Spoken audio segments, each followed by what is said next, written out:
Musical Talk, the UK's independent musical theatre podcast. And we start today with an overture from the show Lies, All the Way Down, by Shaye Poulton Richards.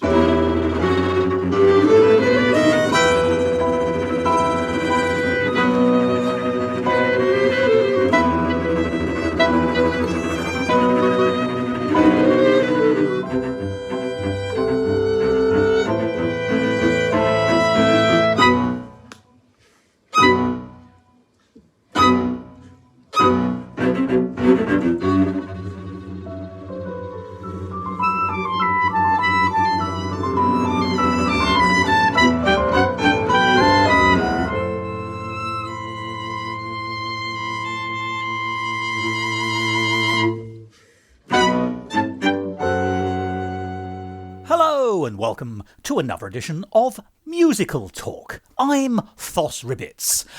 I don't know why, I just am. But then, who actually are any of us? Are we what we project to the world? Are we what we are beneath? Is who we are inside able to project itself honestly to the outside? And how much can we manipulate that by holding things back? Or even more deceitfully, actually trying to be something that we're not. It's all, of course, a case of thresholds and spectrums, as pretty much everything in life seems to be. But of course, it's this kind of grey area about how we define ourselves and how we present ourselves, which is the basis of most psychological drama.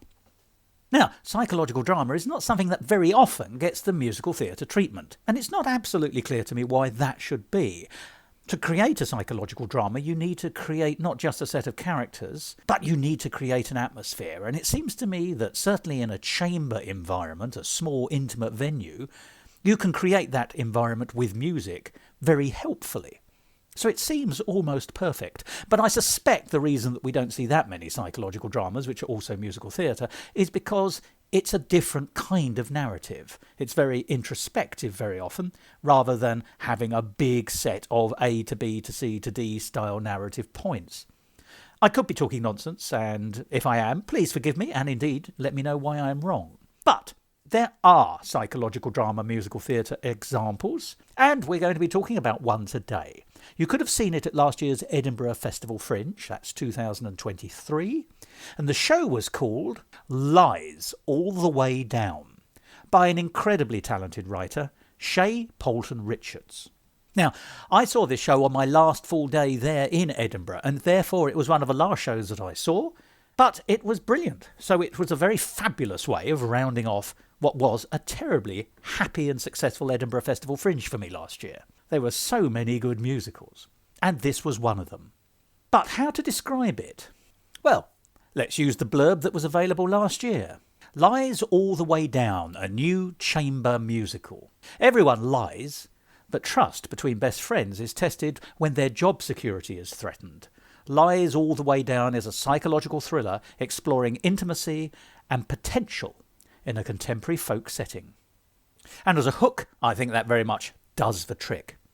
It was a beautiful 50-minute piece, performed by two actors, that's Christy Gilbert and Emily Proudlock, who were performing with a quartet led by Adam Morris and featuring Nelson Sinclair Strong, Andrew Little and Annie Hodgson. And together, that use of a quartet, comprising keyboard, clarinet, violin and guitar and cello, created an atmospheric bed, is probably the best way I can describe it, which absolutely supported the serpentine, intertwining psychological thriller of a plot. It was one of those shows that beautifully wrong-footed the audience at every turn, and there were plenty of turns. I was delighted by it. So the moment I saw it, and bearing in mind it was its opening night, I hung around, as is my tradition, to speak to the writer. And that was Shaye Poulton Richards, who's a composer, a lyricist and a librettist, who describes herself as someone who tells stories that explore the whimsical and psychological aspects of day-to-day life with dramatic sensibilities. And my goodness, she certainly delivered on that promise. So, in just a minute, you'll hear the conversation I had with Shaye, and it was a delightful one, about her wonderful show, Lies All the Way Down. But before that, let's hear another song from that incredibly strong score. This is taken from the live recording of the show, and it's called The Poplars.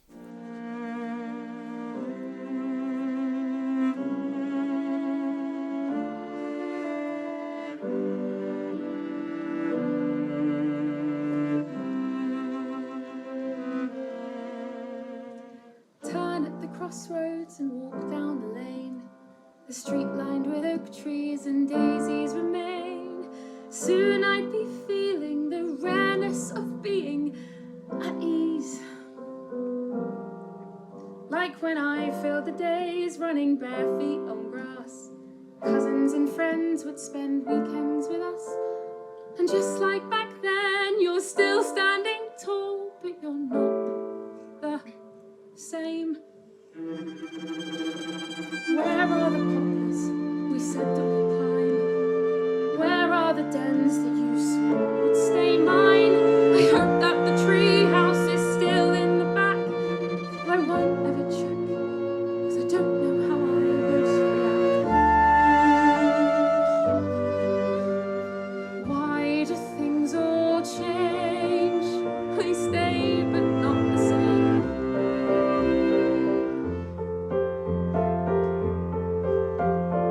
I remember when I would run around and scream and never think of what was next. We lived on our own time. And I remember when I would crawl among the grass, an agent who was on a quest. We'd stay out till twilight. And I remember all the tears when we finally had to say goodbye.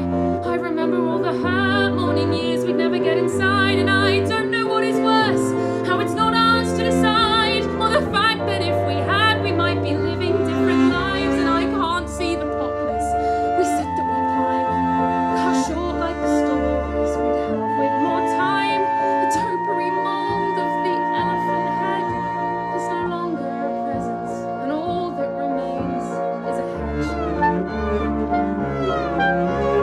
You never said that this moment would not last forever.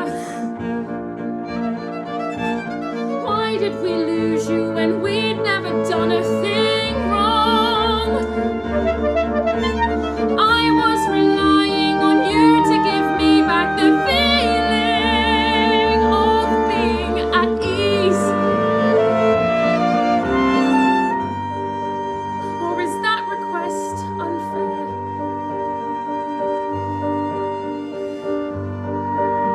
Maybe ease begins in here.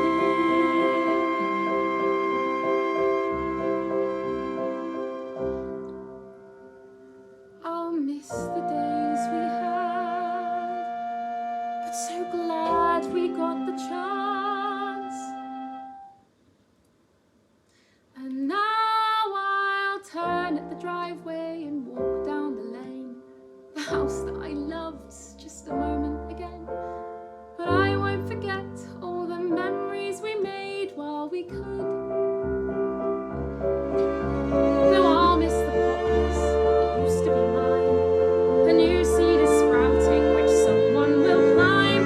I don't think the tree house is still in the back. The wood would have rot from the roof that it lacked. But I won't ever check, 'cause you live in my childhood intact.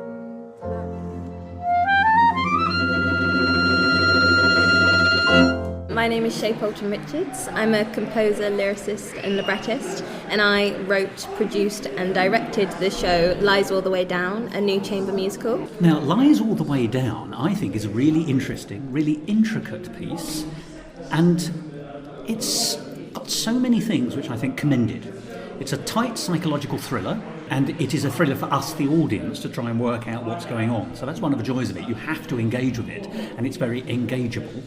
And then it has a fabulous score, live music, beautifully written. So all in all, it's got a good book, it's got an excellent score, and you're responsible for both. So without giving anything away, would you care to describe briefly the general narrative drive of Lies All the Way Down? Yeah, Lies All the Way Down is a chamber musical about friendship and platonic love and telling lies. It's all about the lies that we tell to ourselves and the lies that we tell to other people and the consequences of all of those things. It's performed by an incredible live band and two phenomenal singers. I mean, I'm so lucky to be able to work with the people that I get to work with. Honestly, they bring everything to life in a way that my brain could never materialise without them. They're absolutely incredible. Well, you are underselling yourself because your brain was the first thing in the room, closely followed by the rest of you, I imagine. But we'll talk about the performance in just a minute. But when did you get the idea for this, and how did it land in your brain? That's a good question. I mean, I think my ethos for writing musical theatre, and to be honest, any kind of music that tells a story is I'm always looking to understand myself more and to probe my own brain and figure out why I do things and figure out my reactions and figure out other people's reactions towards me and just kind of make sense of the world. I think that's really what I'm interested in writing and how I like to convey that. In reality, I've been trying to create a work that expresses my brain in a way that I understand for a long time, probably since 2017. But this is the first time I feel like I've been able to get even a tiny bit there. I've written things before which have kind of remained as drafts, and it's all really me just trying to figure out what's my own brain and how I respond to people and how other people respond to me and all of that kind of stuff. So in many ways, I think I've kind of been rewriting the show since 2017 as a lot of different iterations, but it kind of took this form as the kind of exploring female friendship last March. And by last, you mean 2022, I guess? Yes. 2022, yeah. And it was for I graduated from university last year, and it was... Congratulations. What were you reading, by the way? Do you mind asking? Classical music. Fair. I detected the hand of quality there. Thank you. Classical music and orchestration. Yeah, so I wrote it for my university final, and it went really well, and the plot was super different. There was murder back then. Oh, right, yeah, okay. You've got to have a murder plot at least once in your career. I think it's very important. Oh, many people have it more. Yeah, very true. That would make it a much darker piece again, wouldn't it? Yeah. I mean, it's nicely dark. Yeah. It's tastefully dark as well. But it's interesting, it would have a very different feel if... Yeah, I think there was something about, just in the way that I specifically had done it, I think it works really well in things like Sweeney and other shows that, have those aspects. But I think in the way I did it, it was almost childlike, it was in a macabre way that didn't work in the way that I wanted to tell stories. If it didn't serve the narrative, then it doesn't deserve to be there. Yeah. And actually, whilst it is an immediate sort of dramatic thing, if that dramatic thing is actually superfluous, then don't have it. I've been having a variation of this conversation with a lot of people. You sort of can't be sentimental. You can love your, it's the old Mark Twain thing, isn't it? But you have to slay your babies when you're editing. Yeah. Yes. Yeah, and I almost take a different response to that as well, because I don't get rid of anything, and you repackage for later. I'll write things, and then I'll be like, okay, that's complete, and then I'll write everything completely new again, which I think is also a slightly different way of working. But it's interesting, and there's nothing, as I say, there's no wrong way. Yeah. Can we go back to that first statement, though, that you said, in a sense, because, if music is your first call, and obviously classical music is your training and expertise, and clearly you have creative skills in that area, but writing is a very different thing. And it's interesting to me that you have got this dramatic line, even if you think that you're doing it in a slightly different way, but also writing as self-exploration. And it's interesting, isn't it? It's that odd mix of introspective, because you need to be able to explore yourself, and then extroverted, which is often the opposite of an introspective personality, to then be able to feel able to put it out there, even though this may or may not be fully autobiographical, if it has any kernel of your life in it in some way, even if it's just an emotional response to a situation. And we've all had friends who have disappointed us in our lives, and will again, I have no doubt. That, to me, is fascinating. I can hear the the pushes and the pulls of your own personality feeding into this beautifully intricate plot. Did you feel that you were... Well, let me ask you a couple of questions, and then you can respond in any way you want. There is the question about, how confident were you with writing a narrative? Yeah. And then there was did you have that sense of introspection and extrovertism fighting each other in the process? That's really interesting questions. So the first one for the narrative of the piece, I would say my writing process is kind of, I'll spend like, say I have like 10 months to write a piece. The luxury. Oh, the joy. I'll spend 7 months or so just kind of thinking about it, and like I'll just go to a lot of art galleries and I'll watch a lot of films, and I try and take a lot of inspiration of things outside of theatre. Yeah. And it's like having a mood list of music, in fact, isn't it? It's a lot of people are talking about that now as a creative foundation stone, which I think is a newish thing. And it's interesting to me, yours is a broader cultural one, but it's interesting, but that's, you're absorbing everything into a world. Yeah. Sorry, carry on, please. No, I'm sorry, I interrupted you there. That is exactly it. It's like, I think I just try and, once I've started thinking about an idea, I just try and allow my brain space to play with it a bit. And for me to do that, it like being in spaces that are inherently creative is really beneficial for that. And I just love theatre and art. Anyway. Well, these are the right answers anyway. That's fine. I mean, we're not going to say anything I find offensive here. Yeah, so I'll give myself like 7 months to play around with it, and I'll make kind of random notes here and there, and then one day, I can never predict when, which makes this process kind of like very unpredictable and scary, but one weekend I'll just be like, okay, I'm ready to sit down and write the whole thing now. That's fine. I work at a very high level before I start going more intricate. I'll sit down and then I'll plot out everything, and I go fairly traditional. I mean, to be honest, this is not traditional storytelling, really. But no, it's not. But you can use the structures of traditional storytelling to take you to a place where you tell it in a different way. Yeah, exactly. I love this idea that your mind tells you when it's ready as well. You know, it's like it's cooking. It's scary. But do you find the synthesis of having done the 7 months of gathering, shall we say?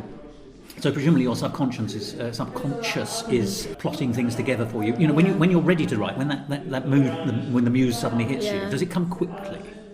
Is it sort of not exactly fully formed? But do you feel the kernels of ideas really coagulating? Yes and no. I think it's a very diplomatic answer. I mean, I think I do wear a fair few hats, and I think the way that I do it is I just compartmentalize everything in its entirety. So I have like me as the person who concepts things, and then I have me as the high-level writer, and then me as the composer is very different to me as a writer. Like, they're very, very different processes. And I would say, concepting takes a while. Writing itself doesn't take that long. Like, I mean, after I've been thinking about it for so long, it just stumbles out. But you're building your house on foundations which have sort of set themselves. Exactly, exactly that. Yeah. And then I'll sit down and write the songs. And I mean, the songs will all be written in different ways depending on what's required. I write a lot just like playing guitar, sat on my bed, and I'm from a folk background. Which is quite different from classical in its ways, although once, oddly, both have venerable histories, don't they? I mean, folk goes back further than classical. Yeah, I was actually in like a folk family band when I was a kid, so I'm like I'm very used to being in that world, and I'm very used to oral forms of storytelling and communicating things orally, and so sometimes I'll just like sit on my bed and play for a couple of hours, or sometimes I'll sit at my piano and play for like do a really quick like half an hour thing, and normally I do music and lyrics together at the same time. That's interesting. And what are you've said, you come from a folk family, so that's the sort of family influence. Your professional studies are classical. Musical theatre is in fact anything with music. It doesn't have to be the Broadway sound or whatever it is. But did you feel you had to attenuate or change your way of writing for knowing it was going to be for performance with drama? No, not at all. Right, that's interesting. So this is actually the same as it would be if you'd written it as a concert piece. So I've only recently gone into classical music. I was a musical theatre performer up until I was 18. The missing link in the story. So I did that until I was 18, and then so you actually do have a really broad range of references. So do carry on, please. Quite broad. And I'm so lucky that I've been raised in the family that I have, because they're just so creative and so open-minded, and so I'm so lucky. Fertile soil. Exactly. Yes, Exactly. That is lovely. Yeah. So let's ask a reductive question. Love that. But you've got three principal forms of music in your life: folk, then musical theatre from your own interests, and then classical music professionally.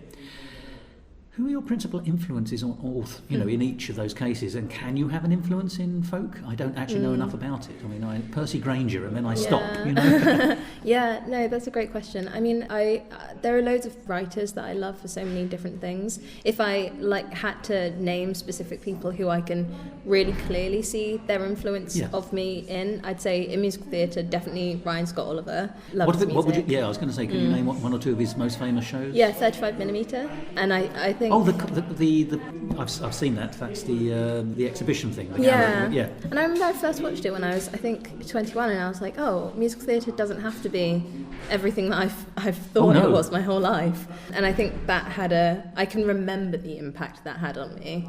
So I think I would consider, his voice to definitely have influenced mine. In classical music, there's so many influences. Probably, I'm really into electroacoustic music, so I really like Laurie Anderson, and she kind of does spoken word things over music and other fun musical things.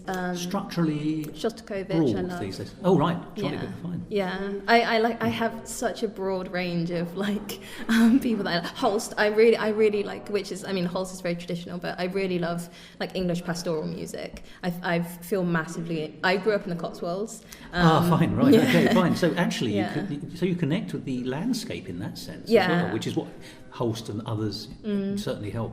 Vaughan Williams, I suppose, is the other one, isn't it? Yes, I love Vaughan Williams. The Sea Symphony is I cry every time I listen to it. It's amazing. But that is a lovely broad range, actually. Once again, I think, if you don't mind me saying, you're able to pick from a very broad spectrum. Yeah. Because there is a difference between Shostakovich and Holst, I would argue.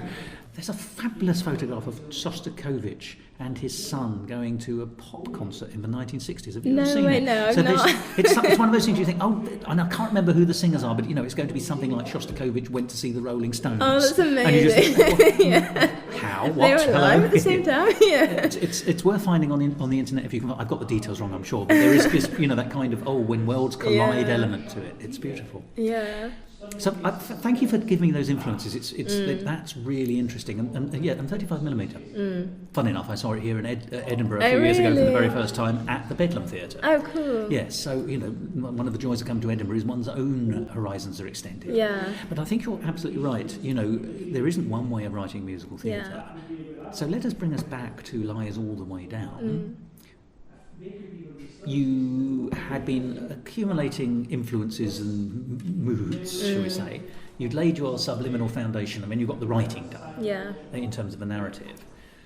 But when you write, did you envisage how it would look on stage? Or did you write, forgive me, were you thinking stagily or were you thinking narratively? Or a bit of both? The show changed quite a lot in the process of writing it. And I think the biggest thing, this is my first time being a producer and director, and having any of my music in front of people who don't love me. I'm so used to just having stuff in front of family. The exposure of real life. Yeah. Well, you'll be pleased to know it met real life and was exposed in no bad way. Thank you. It's an excellent show. I really enjoyed it. Thank you so much. Yeah. Sometimes the wheels fall off, don't they? But not on this. Yeah. Yeah, it was my first time doing any of this. So it was also my first time leading a rehearsal process. And there are so many mistakes I made and things that I will do differently next time. But that's just kind of that's learning, though. That's fine. Yeah, that's learning and that's life. And I feel like I've learnt a lot and had an amazing time. So the show changed quite a lot in the process of it, and I think what's so special about musical theatre but also so different is that to really see what a show is, you really need to get it on its feet. Yeah. And that really requires teaching people the music, and some of my music is more it's complex. Some of it is fairly complex and it's not an easy learn. No. It's not bum. Yeah, quite. It's very hard, and the singers I have are absolutely incredible, but obviously it's the beauty of plays is you can kind of do a cold read a couple of times and get some people in a room for a day, but with musical theatre you have to do 5 days. You have to invest in a workshop, learning. Don't you? Really, yes, absolutely. And what did that teach you about your own piece? Yeah, it taught me a lot. To be honest, it taught me that, there's only so much you can know on paper, and the rest of it really does have to come in the room. And so it's the collaboration immediately then, isn't it? Yeah. It really is. Yeah, and I love collaborating with musicians and singers anyway. I think that's I just think it's incredible. Yeah. So do I, and I don't do it. Yeah. I'm not creative like you. So. That's not true. Yeah, a podcast, that's really exciting. Fine, but I just set the mouth off and off it goes. But that's very kind of you. But how able were you to workshop? Because you're quite right. Musical theatre needs the investment in terms of time. Yeah. And people need to engage with it, even in those sort of draft stages, those rehearsal stages, the workshop stages, in a way that you could just, exactly, you said it yourself, a cold reading, you can just get people in with a script book and get a sense of something if it's just a straight play per se. Yes, it's I suppose what it is, it's the extra levels you have to put in with musical theatre, allow it that opportunity to go further when it's finally manifesting on stage. Yeah. Can you remember anything that you had been thinking of at the workshops, or that, I'm using workshop as a shorthand for that sort of developmental stage, taught you that you really probably wouldn't be suitable and that you would have to find a workaround or another way? Or Yeah, the show did change a lot in the workshop. So we did like a 1 week workshop, which was like 3 weeks ago. Oh gosh! Yeah, right. It was really. Ooh, skin of your teeth, I mean, there's a lot of things I'll do differently next time. But yeah, so we did it 3 weeks ago, and I got a couple of my friends and like trusted collaborators in, and I was like, just tell me what you think. Tell me everything that you think isn't working. Yeah. Critical friends. Yeah, and they're amazing. Like they have so much clarity, and it was really helpful for me to, and I had my own thoughts as well, but it was also really helpful to hear what they had to say. And it was just really evident that at the time I was trying to explore 3 plot lines in a fairly shallow way, and and it just wasn't working. And so then I did a bunch of rewrites, and the main rewrites came in the dialogue. It wasn't in the music. The music, we all kind of agreed in the room that like the music sounded really nice. Yeah. It was just like all the connecting tissue between it like didn't work as much. That's quite difficult though, isn't it? Because So I ended up rewriting the dialogue bits and keeping the music. There was a few lyric rewrites, but mainly the same. Well, in a way, you're answering my question, really, because let's just say that the music has stayed more or less the same, which is what you're saying, the score, but the narrative has changed. Was it you said it was the dialogue, but does that include the narrative beats, or was it actually toning up the dialogue in order to make them clearer? Because actually, one of them has a much bigger infrastructural implication than the other. Yeah, I think. So I did a workshop of this show last year, which was just kind of like it was for my university final, and it had a linear narrative, and there was parts of the show. I mean, the performers were absolutely incredible, but in my own writing, there were parts of it that I liked, but there were a lot of parts of it that I didn't like, and I've been really struggling to figure out what it was. I mean, I know a lot of the things I didn't like, but I was trying to figure out in the way that I was telling these stories what wasn't working. And I realised in the workshop I just don't think I click with linear narratives on stage as much as I thought I did. And that's kind of been a whole thing to discover in my own brain because... But how wonderful that you have discovered it, because many people might not. Not discovering it will be worse, wouldn't it? And it's so fun as well. Like, I knew that, something in my instincts was saying that something isn't working. And now it's kind of a lot more concerty, like chambery kind of style, and no specific structure to it. But for me, I mean, you say that, but I don't think that's true. I think you're underselling yourself, by the way. I have to say this. As an audience, I absolutely. I mean, it was intriguing narratively because you are playing a game with us as the author about it's the interaction between two people at heart. One of whom is telling you the story essentially, and the other one pops in to illustrate that story, and therefore you're getting a viewpoint in a 2-person situation, and actually, it's the word is serpentine. It moves back and forth, and with the audience are wrong-footed and then wrong-footed again, and everything. You've got to work out as an audience what's going on. I don't want to in any way give spoilers, but ultimately is where does truth lie in the story that's being fed to one, and from a number of sources. So it's interesting that you say that you don't think you've got a hand on traditional structure. I mean, it depends what you mean by traditional structure. In the sense of doing what you need to do in order to keep an audience intrigued, I would argue you know what you're doing.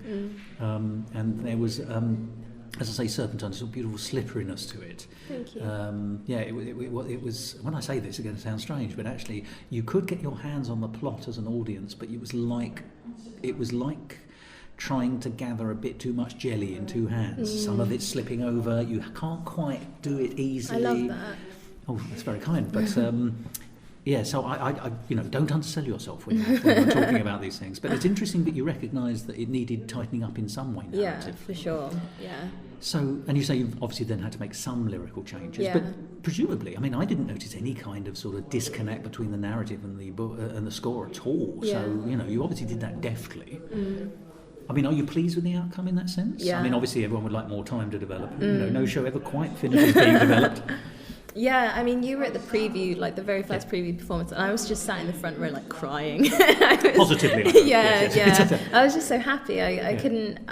They're incredible, and it was just kind of looking at them like, oh my gosh, I can't believe we've done it. This is amazing. So yeah, I'm like ecstatic, and I'm excited to continue writing and please do. Yes. Continue exploring, and like this is.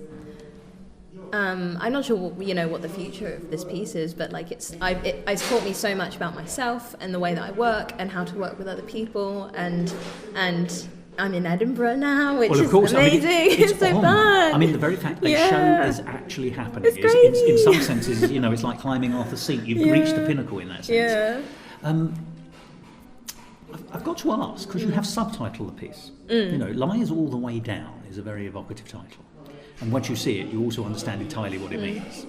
But it is a modern chamber musical, not a modern chamber, piece or opera, or it is a modern chamber musical. Now, we've sort of touched on that in some of the conversation, but did you always envisage it in that way? Is that subtitle the defining nature of it, and from since when? Yeah, I think I really, really resonate with the title of something being a chamber musical, because my goal as a writer is always to make pieces that feel quite intimate and quite specific, and chamber music from like a classical tradition is all about music in small rooms with small ensembles. Well, one thinks of a string quartet or something. Yes, absolutely. Yeah, and that's kind of what I want to evoke in my pieces. Like, I really like small theatre. I love it so much. Well, intimacy brings you something which you do lose in a bigger venue. If you put this in the Palladium, it would probably not work quite so well. Much as that would be a lovely thing to do, even if you filled it, you just wouldn't get that atmosphere. It wouldn't work. It really is about being able to see the whites of the eyes of the people performing. It's partly. Well, it is revelatory, isn't it? The actors are revealing something of their characters, and they are also revealing something of you in your writing. Yeah. And the further away you are from that, the less effective it is. Whereas yesterday it was lovely. We were all facing straight forward and getting the flavour of the whole thing. Yeah. Sorry, you were saying about, but the chamber musical is such an interesting term. Yeah, and it's something I've resonated with for quite a while, and I think especially studying classical music, I've been so in that world for so long that I think, to be honest, there's been quite a big fight in my brain for a long time of, what is my music, and what do I sound like, and what's the right path to go down. But I've kind of taken to, and I'm still figuring out all of this stuff. And there is more than one path, of course. Yeah, exactly. You can take more than one path to a particular destination. Yeah, that is so true. You can take the M4, you can take a train. Yeah. There's so many. But yeah, I think in my own brain, I'm just trying to follow my gut, and I'm not sure I do everything the smartest way, but I do things that I think are good ideas for me. And I'm not sure if, like, marketing wise that's great, because I wanted a show at 7:10 in Edinburgh, and I was like, I'm going to do that, even though it's one of the most competitive slots. It is. But I was just like, I want to do it, so I'm going to do that. But on the other hand, there are more people going out at that time, so you could do 9:30 in the morning. There are fewer people going to the theatre. Yeah. So also, it's never wrong. Yeah. You said not necessarily the smartest. It's not smart, it's experience. It's when you've done this 2 or 3 or 4 times, you'll know all the ropes. So it's nothing to do with clocking them in advance. Unfortunately, you've got to slog your way through the experiences to get the right outcomes. And I always wanted to do everything on the show. That was always my intention, because, firstly, I just love it. I'm having so much fun. It's great. But I also wanted to figure out what I didn't enjoy doing. What a wonderful thing to be able to be aware of. Yeah. Yes. Like I've definitely struggled more with public relations things than I thought I would, and it's just because my mind has been so in the writing of it that I've not had time to. So it's like now I'm doing public relations now that we're in Edinburgh, but it's a different form of creativity, though. Really is. Yes, absolutely. But how wonderful of you to have tried it and realised that isn't for you. You know, and next year or whenever, when your next piece comes up. As I hope and undoubtedly am sure that there will be, but you may need to get other people on the team for things like that, and no one can be perfect. No one can be. I'm being eaten by a fly. No one can be perfect at everything. Yeah. I think that's this fly loves you. Yeah, I've never been so bored. And I think that's the beauty of delegation is you figure out what you're not great at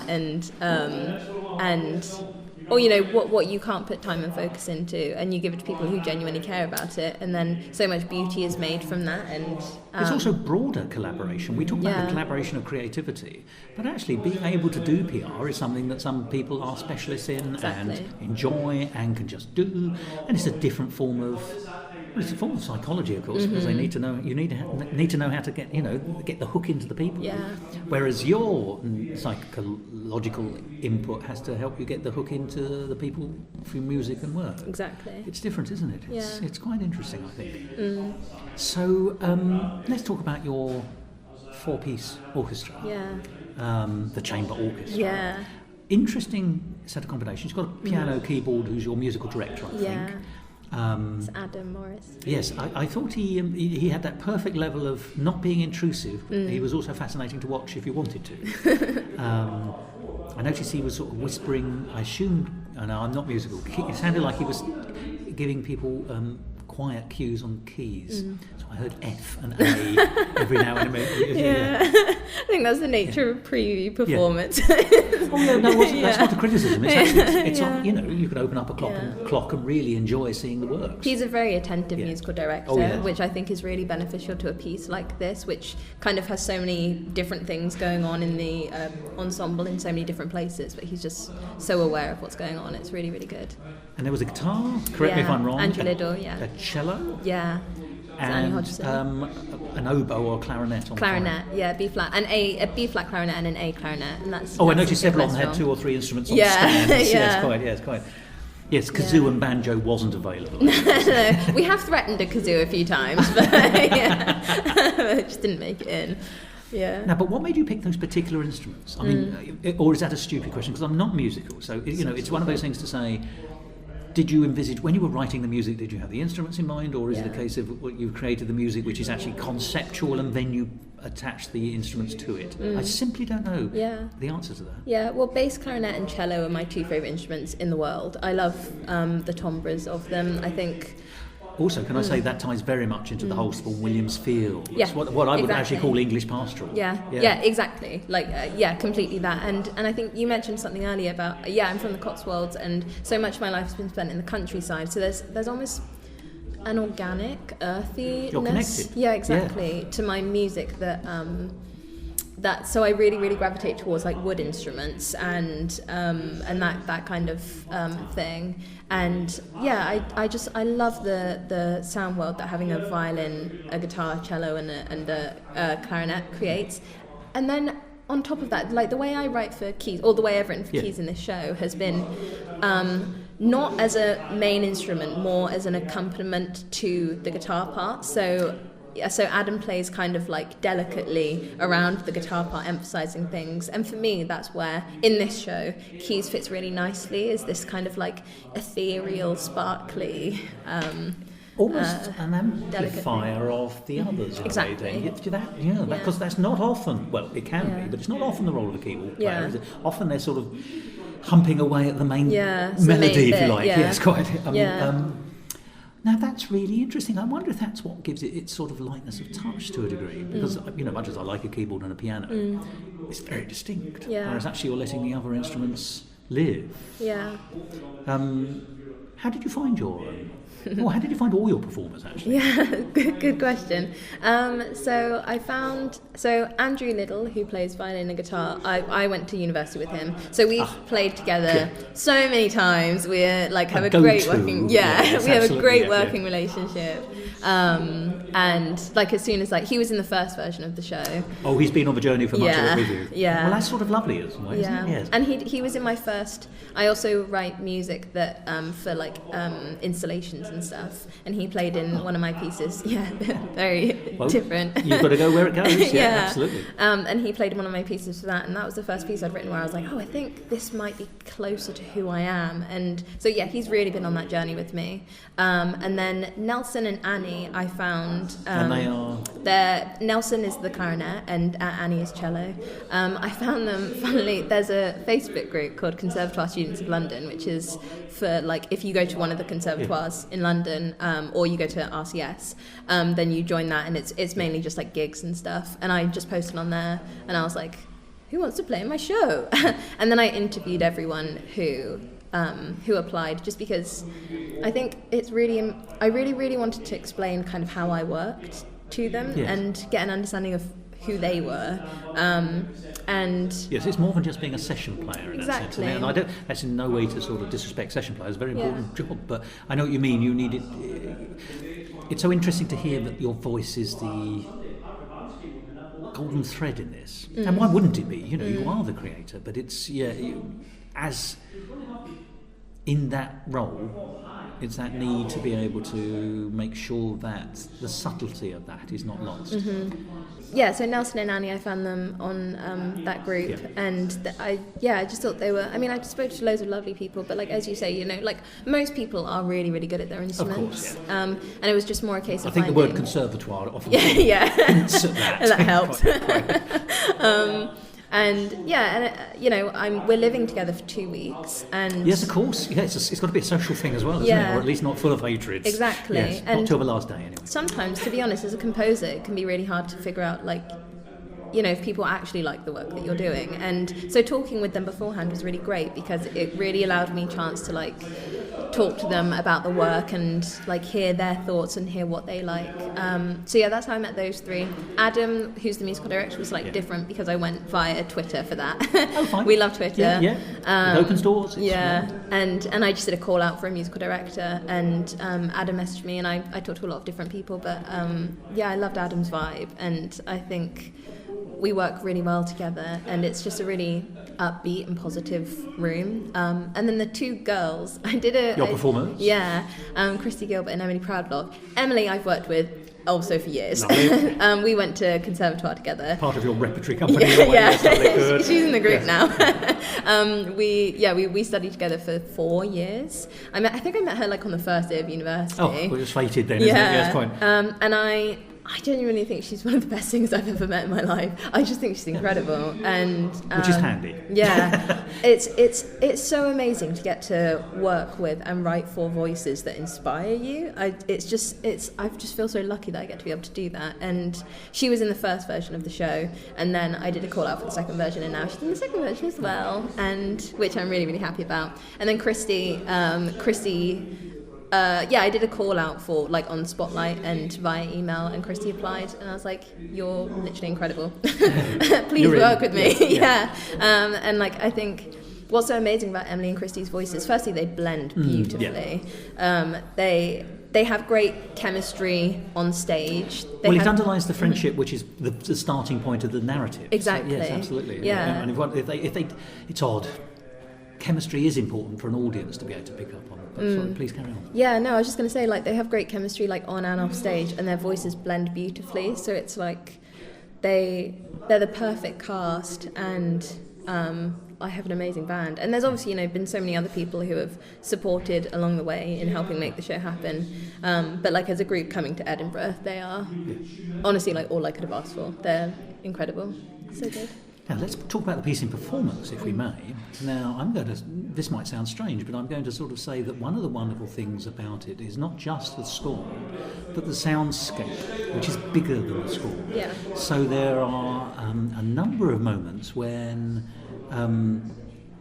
the instruments themselves are used almost percussively to create what I understand to be a psychological landscape and help illustrate the point, the narrative as it develops on a 360-degree basis, which I really like. Thank you. There's also some excellent lighting, which I think, at the appropriate times, more so as it goes on, helps once again illustrate to us, the audience, gives us a clue, which is, if you like, how shall I put it? We're so used to picking up. We are, culturally, we're all used to picking up things, clues to what it is we're trying to understand, whatever it be, whether it be complicated or not, from words. We can do it with music because we're also used to music, but actually to have additional feelings as well as intellectual clues flavouring the piece, I think is terribly clever. It's lovely stagecraft, and it was a real factor in helping me fathom my understanding of what happens in the narrative. He said, not wanting to give anything away again. But let's take the musical element of that, or use it, the soundscape. That's your idea? Did you compose that? Which hat are you wearing when that comes into being? Is that a director's hat? Is that a writer's hat? Yeah, great question. So I'll do I'll write all the songs, and I'll at a high level I'll plan kind of what I want everything to be, and then I'll write all the songs. When I plan things, I'm just kind of like, this needs to go from A to B, and we need to hit these things. But like the beats of the scene, as exactly, it were, or the song, or whatever. Yeah. I like to not be too prescriptive with myself, because I like to have fun when I'm songwriting, and like that comes from kind of having just a vague brief and then like messing around with it. You can take the pretty route to where you need to get to, exactly, of course. Yes, absolutely. Yeah. And then with those kind of like interlude moments. So yeah, obviously I'm from like a contemporary classical background, and the whole show itself is underscored. And there's a lot of extended techniques throughout it. And the way we did that was, so every song has a monologue or an interlude, as I call them, beforehand. And I basically got a bunch of prompts. I did a workshop with the musicians, and we sat in a room, and I was like, these are the multiphonics I want, and these are multiphonics. Yeah. Forgive me, that's a great term. I shall squirrel that away and use it again, but do carry on. That's like on the clarinet, when you've got like different sounds coming through, and just like a different way of blowing, and Nelson does them so incredibly. They're all such incredible players.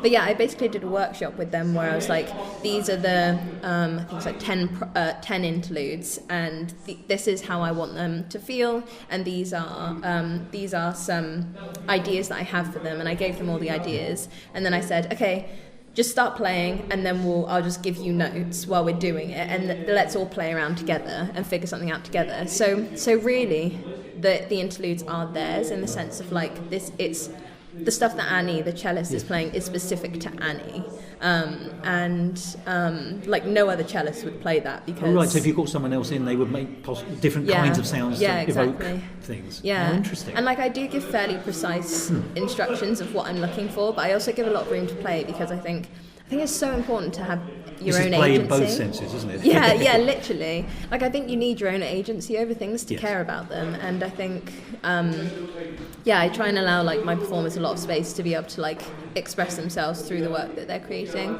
But yeah, a lot of it just came through like conversations and ideas and like having fun. And it's intriguing for us as an audience member, because you're hearing sounds that are not speech marks to the traditional sounds that come out of those instruments. I know what a violin sounds like, or what a guitar sounds like, and then someone playing the guitar does something and you think, oh, that's odd, that's different, I can hear that. Is that deliberate? And then once you realise it is, then you realise, oh, well, that means something probably. It all helps. It's interpretive. Yeah. And I find that absolutely fascinating. It's a really good use of the minimal amount of stuff that's on stage. It's an Edinburgh show. You're not wheeling on lots of scenery and things like that. It's a black box, isn't it? And there are no real props. So actually, the instruments are the tangible, physical things on the stage, apart from the people. I think that goes very well. And did you plot your lighting too? Yeah. Oh goodness, you are talented. Well, that also helped. As once again, I'm not going to give too much away, but the increasing usage of particular colours helps understand the depth, which lying all the way to down, lies all the way down, seems to be going to the down element of it. Yeah. Yes. Exactly. Yeah. I just like all of my performances are so incredible, and I really wanted to make the band like the centerpiece of the show. And they are. They're really, from an audience point of view, you've got the two actors in front, but they're not tucked away in the corner. They are there, exactly. fully staged. Yeah, to me, like the band and the singers, like they're completely equal. They're all fundamentally it's 6 performers, integral, isn't it? Exactly. Yeah, they're all so important to the show. It's just someone without a cello can be a bit more mobile. Yeah, exactly. The singers are absolutely incredible, and they kind of play around the band in that sense. And yeah, it's just fun. It's like playing with other worlds. It's very. I try and make stuff work that's fairly whimsical, and I think they kind of capture that element that I'm looking for really well. Well, you say whimsical, but earlier you said play, and I think playful is an equally lovely term for this. It's interesting. It's interesting to go to a musical, using the baldest term, where everything is working in harmony, in the outcome sense of harmonisation, as well as obviously musically. But and I do like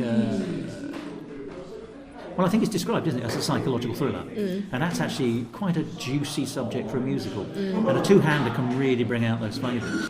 In my view, this is an incredibly accomplished piece. I'm stunned that you were still feverishly working on it 3 weeks ago. It's been really interesting to talk to you about your creative processes. Now, you did say at this moment you don't know where it's going to go after Edinburgh. Well, what could it be? Yeah, I mean, it's hard to say, because again, I do everything based on my feelings and my vibes. So it's almost impossible for me to say. I mean, I have things that I would be interested in doing in life, but it's I think, to be honest, at this point I genuinely think I also am very like an in the moment kind of person, so I've kind of like got my next 2 weeks sorted, and then I mean I essentially in my life I had up until now sorted. Because you were doing it for Edinburgh. Fringe, so and then you head to all stepping stones almost. Yeah, exactly. That's exactly how I work. And then I have another project that I'm doing that I'm going to go straight into after this, which is actually a bit different.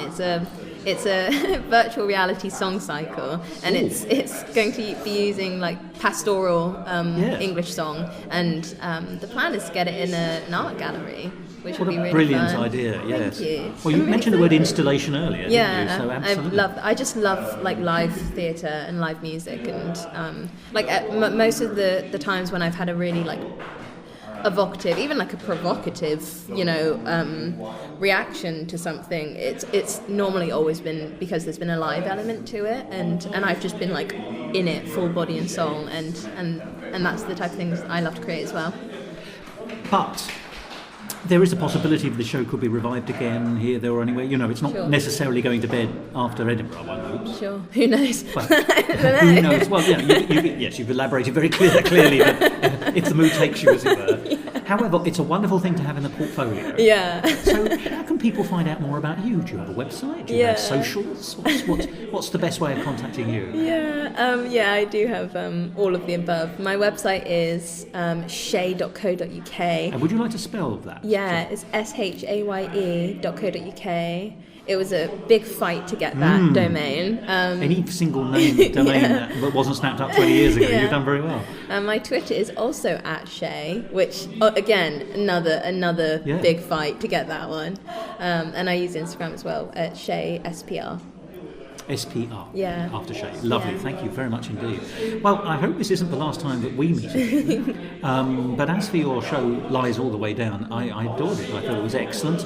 It intrigued me all the way through, and the score is wonderful. Thank you so much.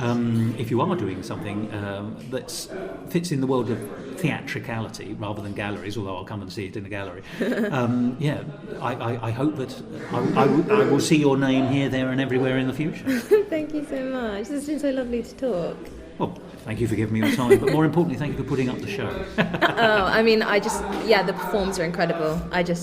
I just feel in awe of them all of the time. They're so amazing, and it's so fun that I get to do this. It's so amazing. It's great. Musical talk. And there we are. That was Shaye Poulton Richards. And she is an incredible talent. And Lies All the Way Down is an incredible show. I do hope that it's going to have a further life. If you'd like to keep up with Shaye, or find out more about this show and her other shows, do pop along to her website, www.shaye.co.uk. You can also find the digital programme for Lies All the Way Down, and that's actually well worth a read, not just to find out more about the show and see some photographs, but there's also one very interesting page which Shaye has decided to share for what she calls creative transparency. And that's a page called The Money Numbers, where she has published a pie chart of the spending for the creation of Lies All the Way Down in its Edinburgh Festival Fringe production, including costs relating to accommodation, venue, travel, production, marketing, wages, and then of course a contingency fund. I've never seen anything quite like it before, and it's a really interesting piece of information for anyone looking to take a show to Edinburgh, because it is a big undertaking. But while very few people go to Edinburgh to make money, it must be said that when a show arrives there and it's as good as Lies All the Way Down, every penny seems to be worth it, and I would certainly concur with that. And if you want to hear more songs from the show, having had your appetite whetted by what you've heard already, you can do so because Shaye has a YouTube channel, Shaye Poulton Richards, and there she's published a video comprising musical highlights from that 2023 Edinburgh Festival Fringe production of Lies All the Way Down. And in that video you'll get a very good sense not only of the score but how the show came across, and how successfully the actors worked with that chamber orchestra. It was, after all, a 5-star show. And that, I think, more or less brings this episode to an end. And finding I have nothing further to say, hence that little gap, I seem to have proven my point. So there's no point leaving you in your misery or mine. Let's close the episode with the traditional farewell greeting, best summed up in one word of 7 letters. And here it comes, all in one, as I used to say in charades. Goodbye.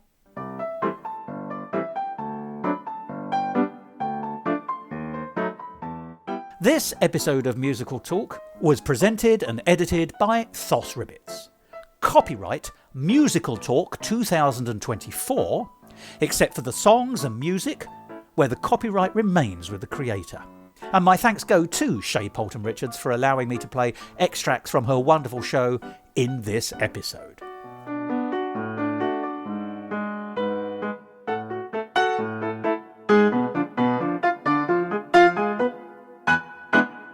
To find out more about the world of musical talk and listen to past episodes, go along to our website www.musicaltalk.co.uk or subscribe to us on Apple Podcasts and follow us on the usual social media networks like Facebook, Instagram and X, formerly known as Twitter. And if you want to follow me on the latter, you can. At Musical Talk Thos. So the best way to start is giving me your name, your professional name, your involvement in the show, considerable, and the name of the show. Yeah. I cannot stress this enough. A number of people I interview who forget to mention their own show and you think, really? Okay, I think we'll take it from there. Cool. Well, they obviously know you're about to speak, so we're in such close proximity. Yeah. This is a real Edinburgh experience. But it is a bit retro, as indeed am I.